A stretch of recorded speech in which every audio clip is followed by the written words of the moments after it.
Okay, so tomorrow, once again, I'm sorry, you have an e-learning assignment. So, yeah. Yeah, do it. Do it, because you know I'm going to check it. So do it. Right, we're on the very back of this thing. Problems 4, 5, 6, and 7. We're going to do these right now. If you're struggling a little bit, now is your time to pay really close attention. Problem 4 says, I want F to be less than G. It says I am defined between 0 and 2 pi inclusive. All right, so here we go. F is 3 plus 4 sine, and G is 1. Okay, this is an easy one. You got this.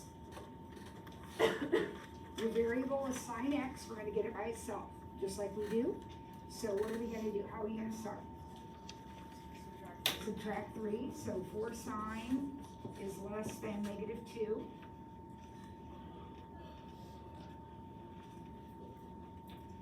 And then you divide 4. Divide 4. Now, it didn't happen in this one, but this is an inequality. So if that had been a negative 4, when I divided it, I would flip the sign just like I do in every inequality, okay? We didn't in this one, but it could be. That would happen. All right, so now I need to know where is the sign less than negative 1/2. Now you can do this either with a sine curve or with your unit circle. It makes no difference, whichever you're more comfortable with. You know where the sign is negative 1/2, or you should know. The sign is negative 1/2 down here, right? What is the angle? Is it a pi over 4, pi over 6, pi over 3? What is it if the sign is a half? That's your pi over 6. So we got pi over 6 angles in quadrant 3, which would be 7, and quadrant 4, which would be 11. So those are like your two base numbers. This is a less than, so those angles are not included. This is where the sign is negative 1/2. Now, where is the sign going to be less than that? In between these? On your sine curve, it would be right here on the sine curve. So what's the answer to the question? The interval from 7 pi over 6 to 11 pi over 6. Good? All right, let's try the next one. So we have a couple of easies, and then we're going to have a harder one. So same domain, we want h to be less than or equal to k. So 3 cosine less than or equal to 1 plus 5 cosine.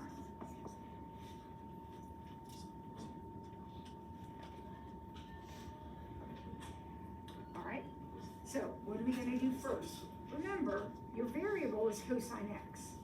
So let's get them together.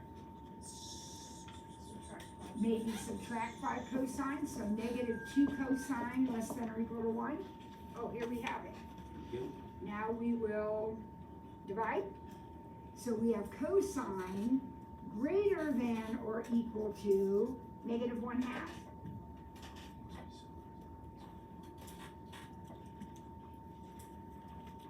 So again, you're either thinking about your cosine curve, or you're thinking about your unit circle. And either way, we have to figure out, okay, where is the cosine negative 1/2? Isn't it over here? What angle is it? Cosine 1/2, pi over 3. So you have your pi over 3 angle in quadrant 2, which would be 2 pi over 3. Actually colored in dot because the article 2. And this one down here, which would be 4 pi over 3.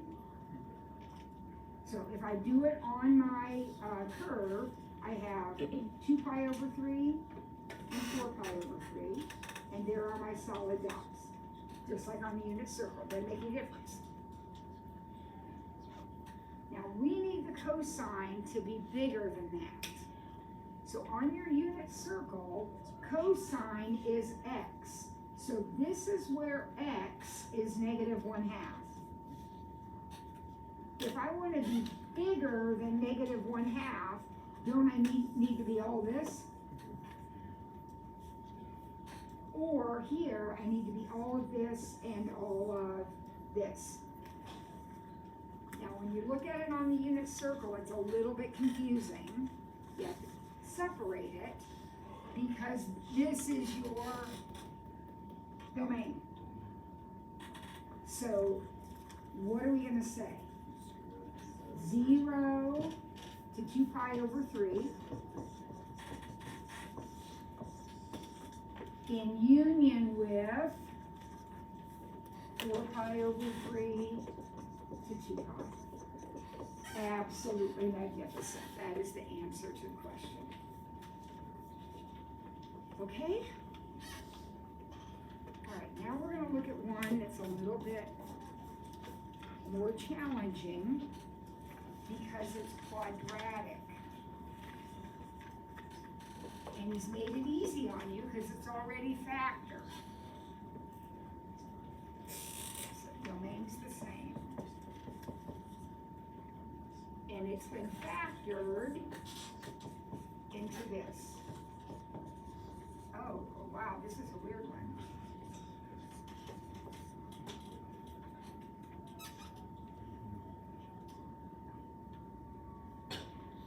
This is, actually, I thought it was going to be easy, but this one's kind of challenging. We got it, though. We got it. So, first of all, figure out what your key values are. So this one would say cosine equals 1/2. And this one would say sine equals -1. Are you okay with that?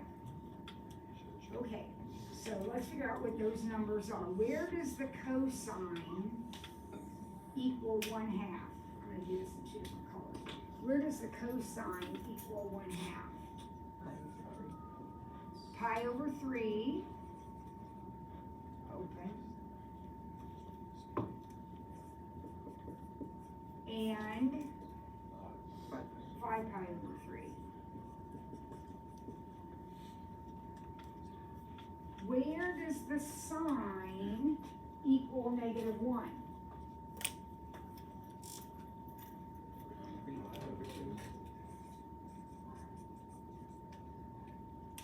So, is everybody still with us? All right, now you gotta think a minute. You gotta think. How do you multiply 2 things together and end up negative?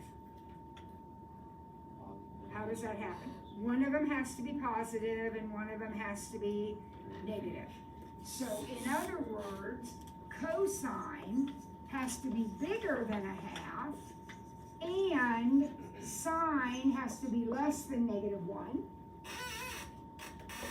or the other way around. Cosine is less than 1/2 and sine is bigger than -1. Those are the only ways that you can multiply 2 things and be negative. One of them is negative, one of them is positive. Now, I don't want you to be confused by that. The factor was 2 cosine minus 1. So if I want that to be positive, doesn't that end up being cosine bigger than 1/2? I just didn't write all this out. I just went straight to cosine bigger than 1/2. But that's what's happening. This is positive, this is negative, and vice versa. Okay? Now, I'm going to try to keep the picture from getting too confusing. Let's do this one first. That's going to be my pink, and this is going to be my purple. Now, cosine is x, so I am looking where I am to the right of that line. For this right here, would you agree I need to be to the right of that line? And sine is y. So I am looking to where I am below that line. That's what that says, right? Can I be below that line? No. So there are no points that are going to be pink and purple because purple is impossible.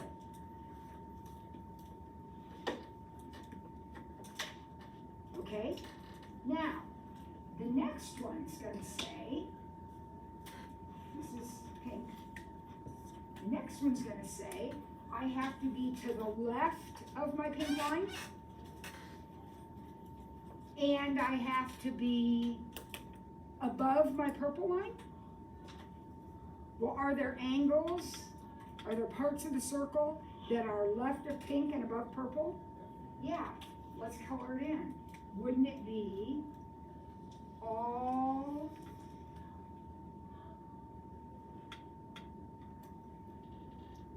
gotta be careful here because that's the points below this one.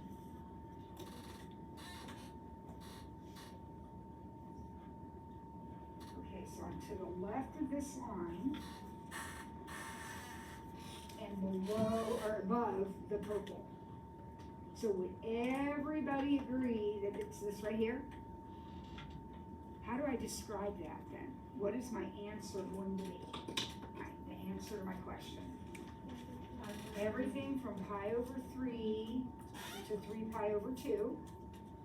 That point is not included, so I gotta skip over it. And then everything from 3 pi over 2 to 5 pi over 3. So the answer is, what do you say, pi over 3, 3 pi over 2.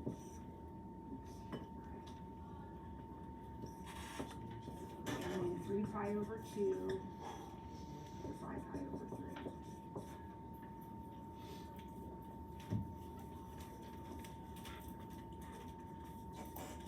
Okay, we gotta be getting about to the point where we can do that by ourselves. Are we feeling somewhat comfortable with that? Well, good for us, there's one more. So I'm going to give you a chance to start this with your partner, see how far you can get. This one is not factored. So the first thing you're going to do, hopefully, is factor it.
this one, because this is gonna take a while to do.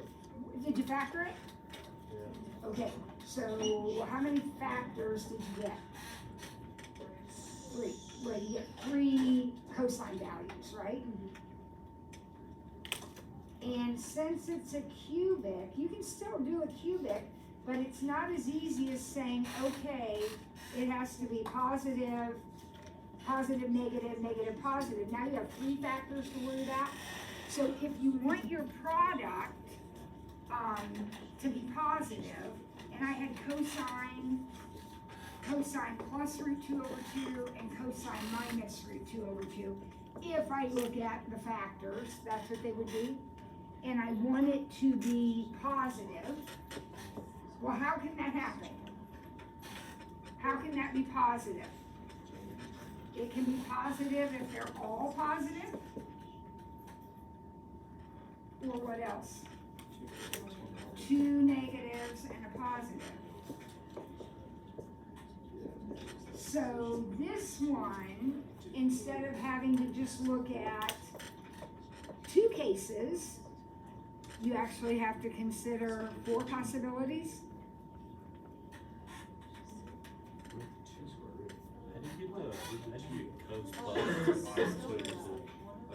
Well, I could have done it wrong. When I factored it, I took out a cosine. I was left with 2 cosine squared minus 1. So that means 2 cosine squared equals 1. Which means cosine squared equals 1/2. Which means cosine equals plus or minus the square root of 1/2, which is root 2 over 2. So cosine equals positive root 2 over 2. Or cosine equals negative root 2 over 2. You don't have to write it this way. I did because I wanted you to see 3 distinct factors.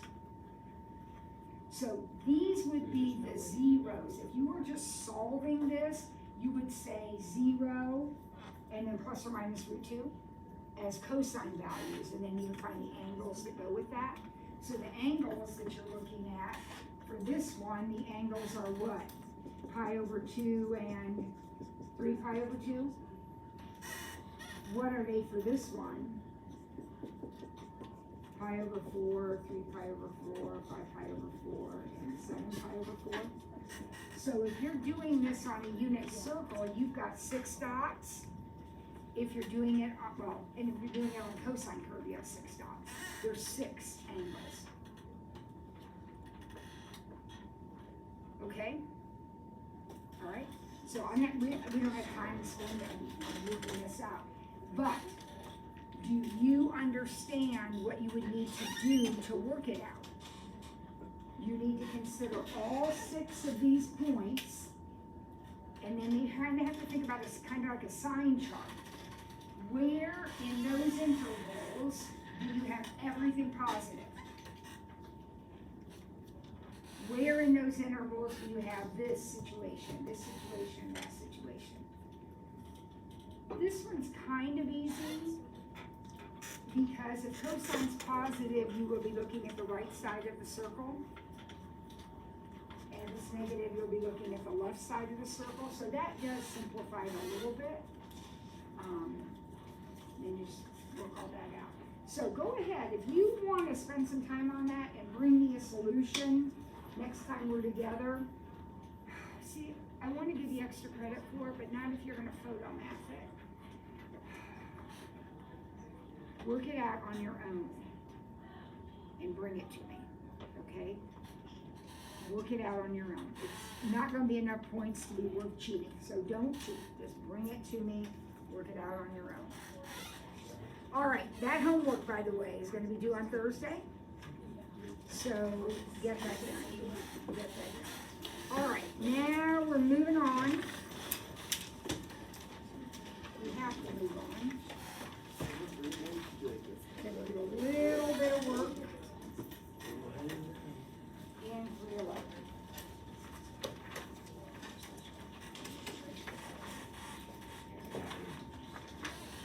So I'll give you your notes and your homework for 311 and 312.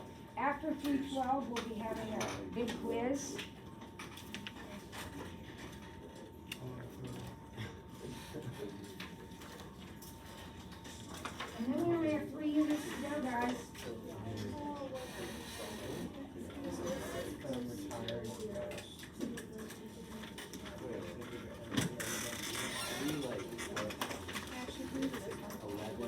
Let me go ahead and get the homework now too.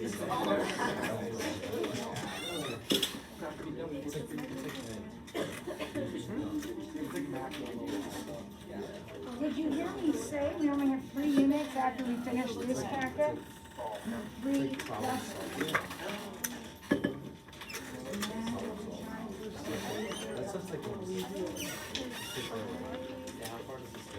So basically, because this one, this is a less than. So I guess it just means that. Alright, everybody's got notes and It's because it's less than 0 and less than 0 is negative. So when these two get multiplied together, one of them needs to be positive and one of them needs to be negative. So if they're both alright guys, they're gonna be greater than 0. we have spent some time sketching And then whatever works. sines, cosines, and tangents. Okay? You have not done much with the other 3 functions. There are 6 trigonometric functions. The main ones are the ones on your calculator, sine, cosine, and tangent, and you've done those. We've graphed them, we've evaluated them, we've done all kinds of things with those. The other 3 functions are the secant, which is abbreviated SEC, x or theta, whatever your variable is. The cosecant, which is abbreviated CSC, and the cotangent, which is abbreviated CT. Okay? Now, we know how is sine defined? What's the definition of sine? Y over R, right? Y over R, it's defined in the unit circle. The cosecant is the reciprocal of the sine, so he is defined as R over Y.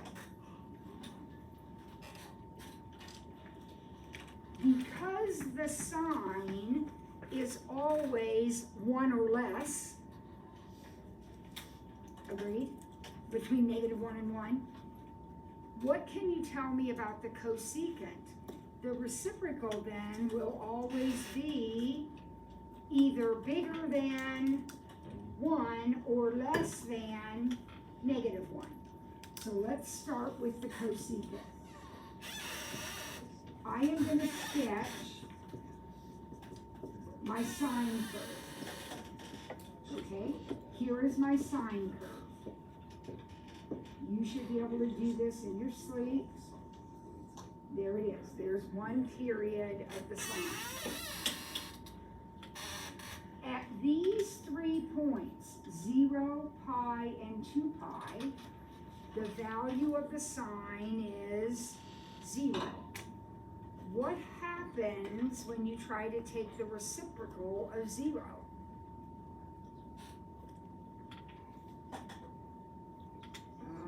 What's 1 over 0? Undefined. And we graph undefineds as vertical asymptotes. So I am sketching a cosecant. I am drawing the cosecant curve.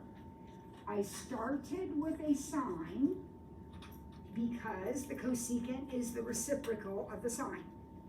Wherever the sine is 0, the cosecant is going to have an asymptote. Now, what is the value of the sine at pi over 2? 1. What's the reciprocal of 1? 1. So that point right there and this point right here are points of both curves. Because the reciprocal of 1 is 1, the reciprocal of -1 is -1.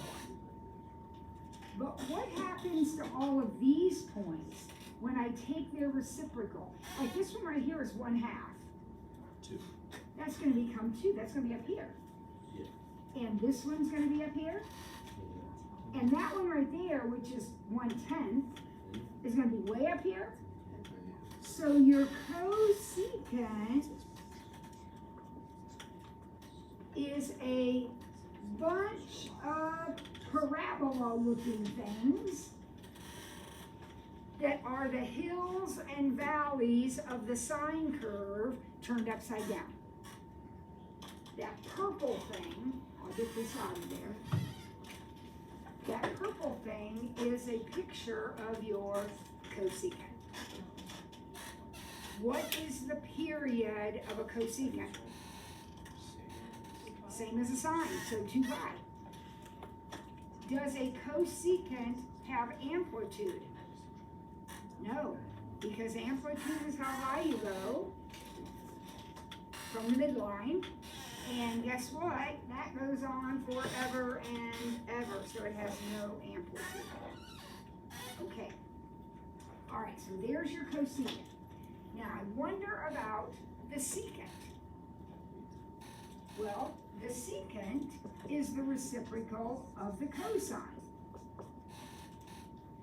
How am I going to keep these apart? Well, just remember the cos never go together. So secant is the reciprocal of the cosine, and cosecant is the reciprocal of the sine. And as you might guess, cotangent is the reciprocal of the tangent. We'll get to him in a minute. So, how is secant defined then? R over X. Guess how I'm going to graph a secant curve. I'm going to start with a cosine.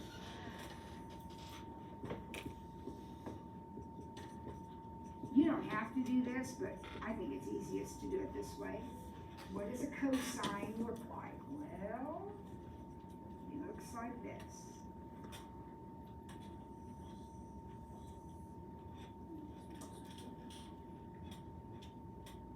Where are his asymptotes? Not at the same place as they were for the cosecant.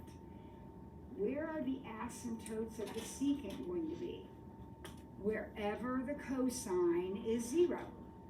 Because when you try to take the reciprocal, it's going to be undefined. So your asymptotes are going to be here and here. Now, if I continued my curve, I've just done 0 to 2 pi, but if I continued my curve, would there be other asymptotes? Yeah, it goes on forever. Both of them do, just like the sine and cosine. This one's pretty easy to see what's going to happen here. Would you agree that when I take the reciprocal, it's going to turn that upside down? What's going to happen over here? I'm going to have like half the parabola on this side, and the other half is going to be on that side. If I continued my curve, I would see the whole parabolas. But typically 0 to 2 pi is what we sketch, so that's what we've got. Periods 2 pi, no amplitude. Okay? All right, so now we're going to do the cotangent.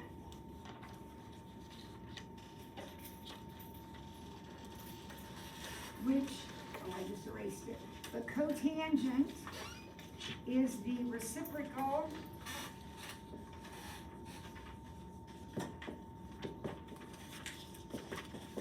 of the tangent, which means how is it defined? X over y. Perfect. This one, I'm going to go to my unit circle since I got x over y. I'll look around here. You remember what the tangent looks like, right? The tangent is a bunch of asymptotes and squiggly lines. Tell me about x over y right here. At 0, what is the cotangent? Undefined. So he's gonna have an asymptote right here. Now that's different. Tangents don't have asymptotes there. Tangents have asymptotes where x is 0. Cotangents have asymptotes where y is 0. Remember, tangent is y over x. All right, where's the next asymptote for my cotangent? Does that have an asymptote here? No. X over y is 0. Does it have an asymptote here? Yeah. What happens down here? X over y is 0. We have another asymptote back there. So, remember, because they're defined differently, they have different things in their denominators, the asymptotes are shifted in the tangent and cotangent. Now, which direction does the tangent go? The tangent is always increasing, getting bigger. So it's going from, just to use whole numbers, from 2 to 3 to 4. It just keeps getting bigger. What does its reciprocal do then? It goes from 1/2 to 1/3 to 1/4, which means it is getting smaller. So your cotangent decreases. Now I've actually sketched 2 periods of it. Just like the tangent, the cotangent has a period of pi.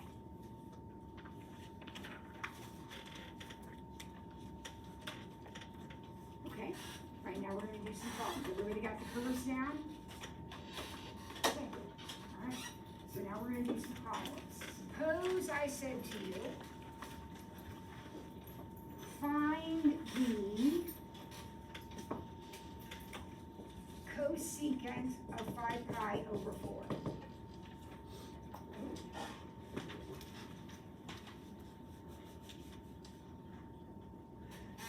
Well, you could do that because you know that the sine of 5 pi over 4 is negative root 2 over 2.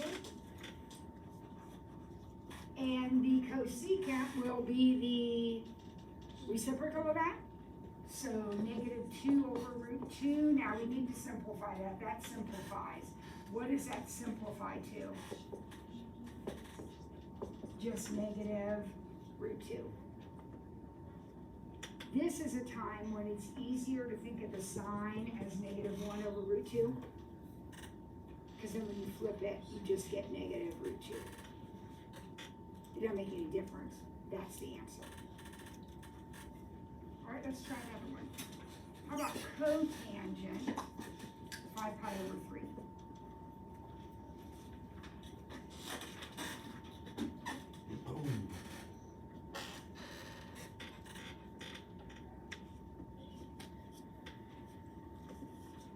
Are you thinking about this point down here? Are you thinking about what that point is?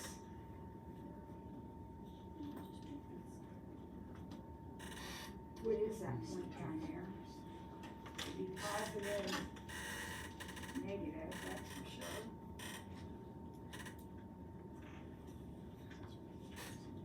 Well, I don't, what are you thinking? What's running through your mind? You don't have to think about the point, think about whatever you're thinking about. Like negative 3 squared, or yeah, negative 3 over.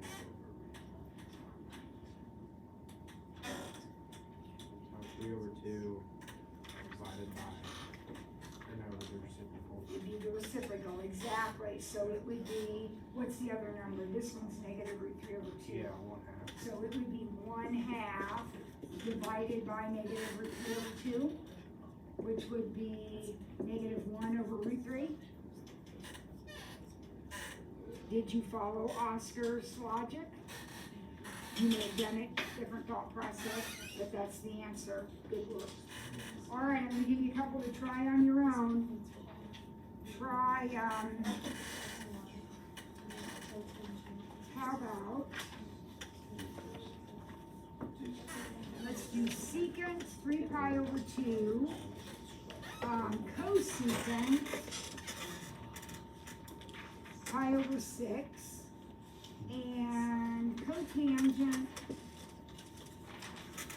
negative 5 pi over 4. See what you can come up with for those.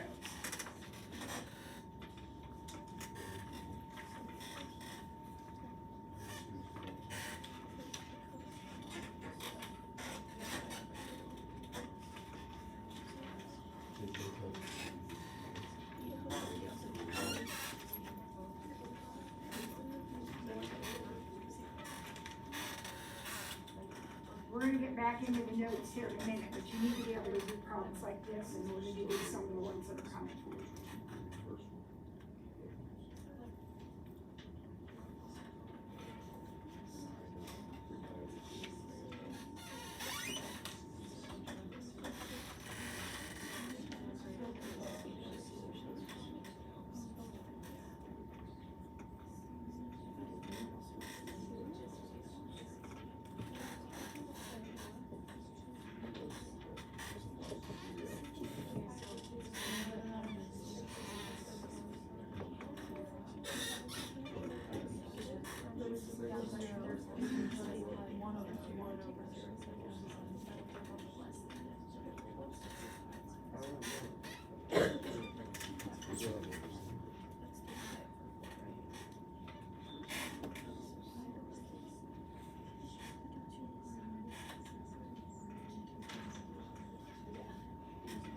I don't know what you're thinking, and I don't want to influence your thought, but if you're struggling at all, I always just do the reciprocal. I am so much more comfortable with sines, cosines, and tangents, so I always just do the reciprocal function and then flip it over.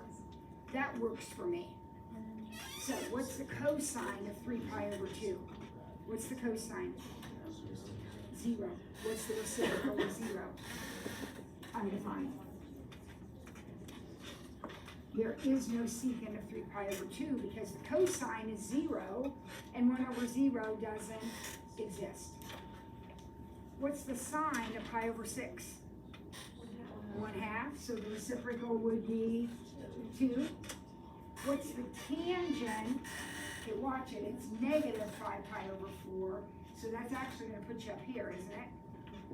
What's the tangent of pi over 4 would be 1, but here it would have to be negative 1. What's the reciprocal of negative 1? Negative 1. 1 over negative 1. Okay, see how easy that is if you think about it in terms of what you already know? All right, 2 more and then we'll get to the notes. What does this say? Literally, what does it say?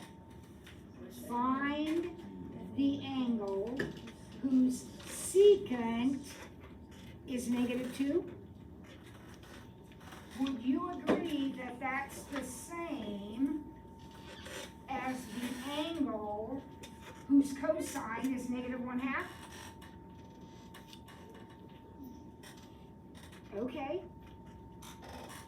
Arc function, where do I look for cosines? Where am I allowed to look for an inverse cosine? Top half? But since it's negative, it'll be over here. What angle has a cosine of 1/2? Pi over 3. But it's in quadrant 2, so it would be 2 pi over 3. Nothing different than what you did the other day, except you have to know what the secant is. All right, what does this say? Find the angle whose cosecant is root 2,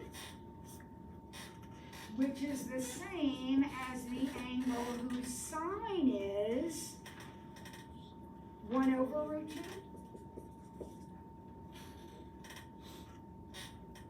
Where do I look for that? Over here. Since it's positive, that's a positive number. What angle is that?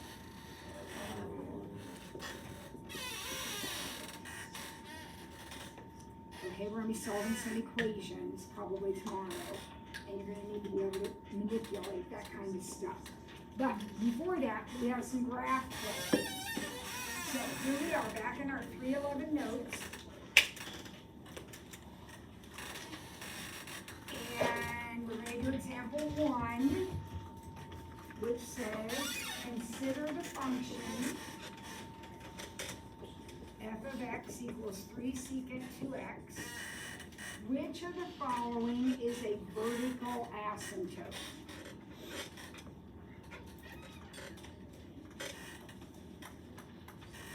Okay, so stop and remember.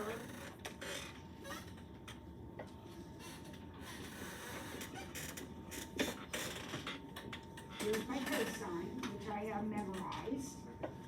I have a vertical asymptote for the secant. I have a vertical asymptote at pi over 2 and 3 pi over 2. Would everybody agree with that? For the regular secant. This is for a regular secant. Now what have I done? That 2 impacts the x's, right? What have I done? I divided my period by 2. So that means it's half as wide as it was. So if I sketch that cosine, it would be ending at pi, right? Which means this would be pi over 2. Where's the asymptote here? Pi over 4. A half of where it was in the beginning.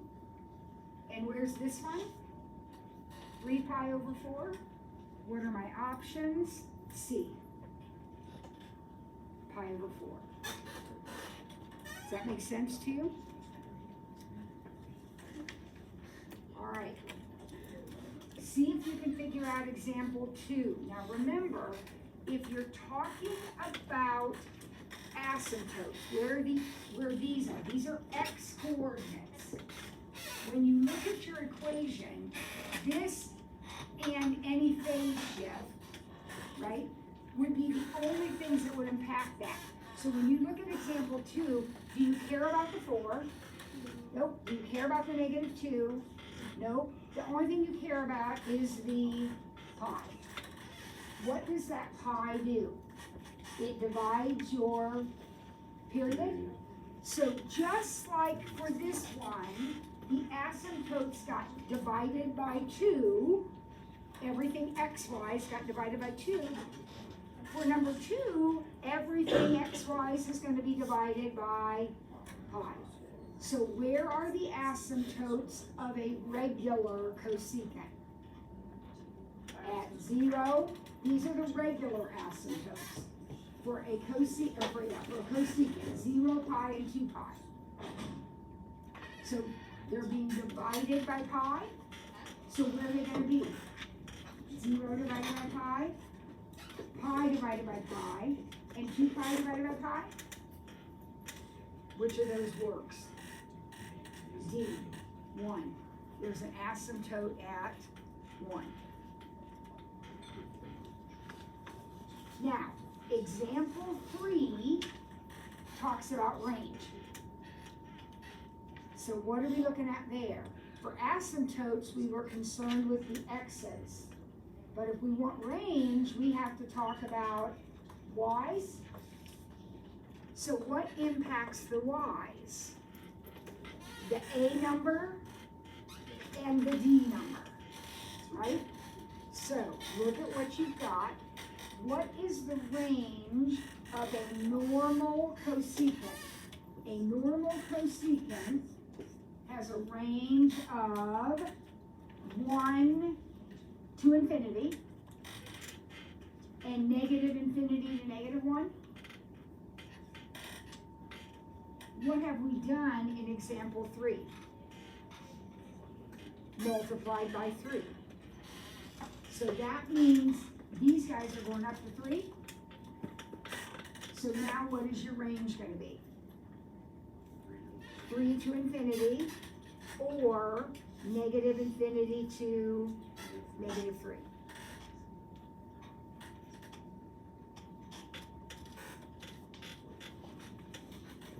4 talks about the cotangent.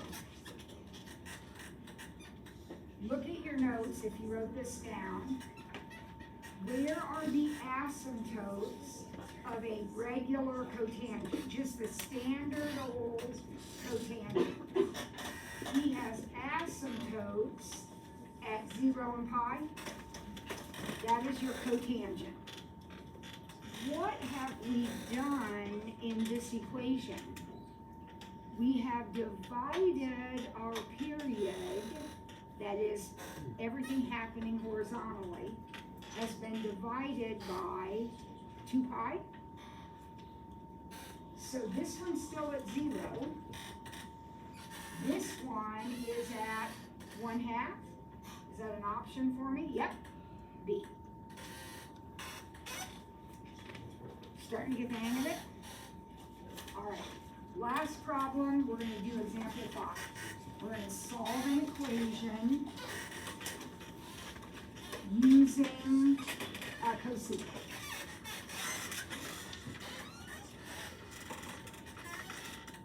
All right, so we want to know the point of intersection. So we are going to set f of x equal to g of x. Keep an eye on your directions. He switched them up. Now we're not including 2 pi. Okay, so f of x equals g of x.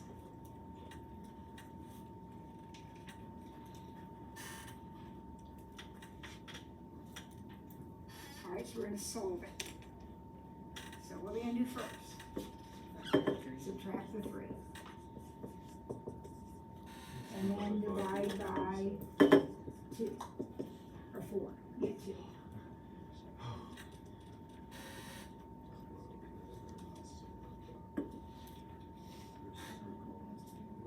Now, really smart people can make sense of that.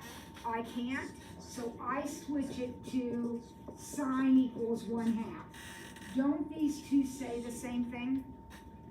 If the cosecant is 2, then the sine is 1/2. Well, that's easy. We can do another one. I thought that would take longer. What angle has a sine of 1/2?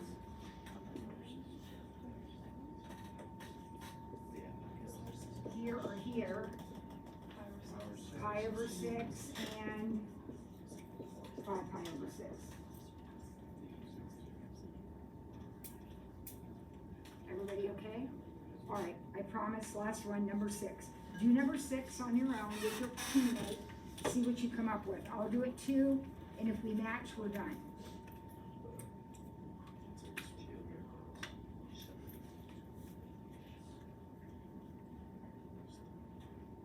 Make sure you read the whole problem so you know what you're doing.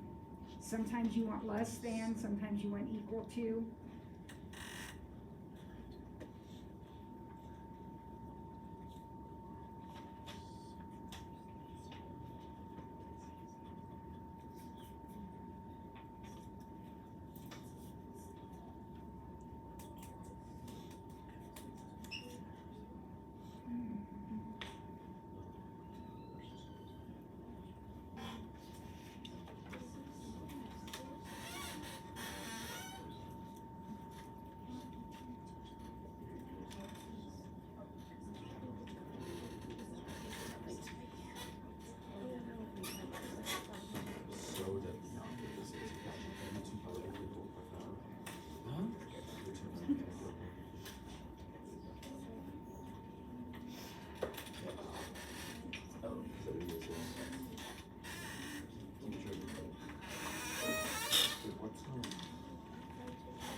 Enthusiasm, hopefully that means we all have an answer.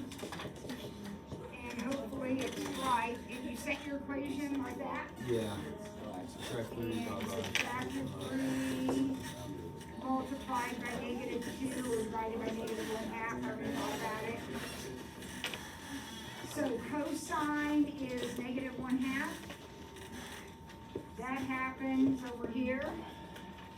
Cosine 1/2 is a pi/3, but it's over here. So did you all get 2 pi/3 and 4 pi/3 as your answers? Magnificent. Magnificent. All right, make sure you watch your lesson tomorrow.